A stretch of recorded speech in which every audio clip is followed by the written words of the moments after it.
thinking about marketing strategy in an omni-channel world and how storytelling or messaging figures into that journey, how should higher ed marketers think about those key factors? Yeah, that's a great question. First, I'd say from an omni-channel standpoint, we do need to make sure we're considering lots of different channels.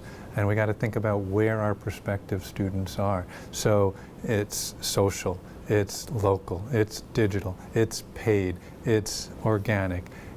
It might be through corporate channels. It might be through referral. It might be through an influencer campaign, all and more. All of these need to be considered in terms of how are we going to reach that prospective student with the right message at the right time.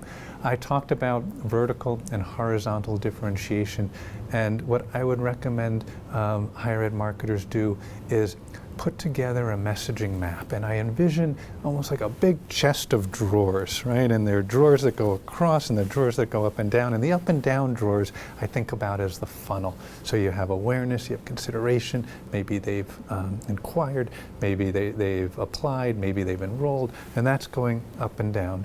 And then each sort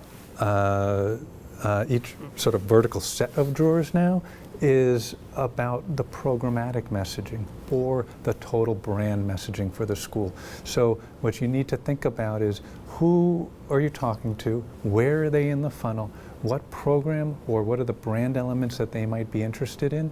So then you could say if someone's focused, if you're driving awareness, you want to drive awareness about a program, here's the message that you're going to deliver.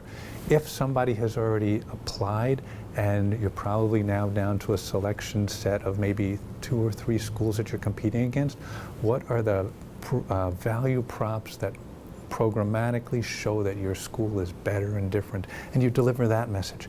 And we talked earlier about data and the importance of bringing all that data together. So when you can marry the data to help you show where someone is in the funnel and what program they're interested in, then you're really able to deliver the right message at the right time. So a question about that.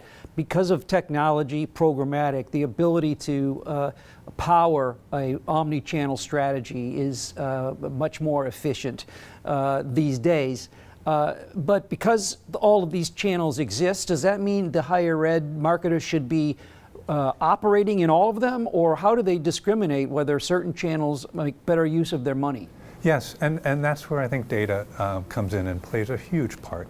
So not all channels are going to be created equal. We've got to go in and test and learn.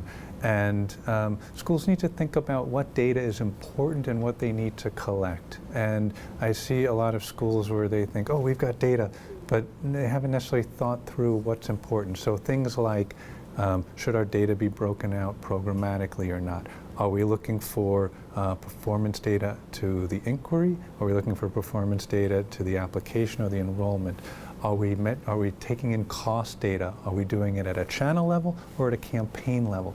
All of these questions need to be answered to help marketers make better data decisions. What are the benchmarks? What does success look like? It's one thing to have the data, it's another thing to know whether you've actually hit your success goal.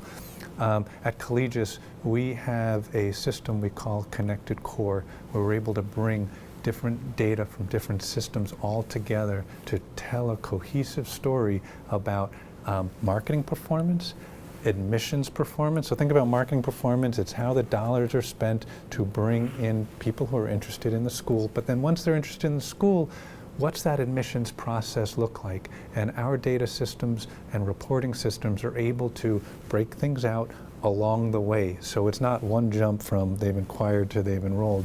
We know there are different steps along the way, and we can measure those steps and see where we're productive and where maybe we need to improve productivity, and then put in some communication programs there as well.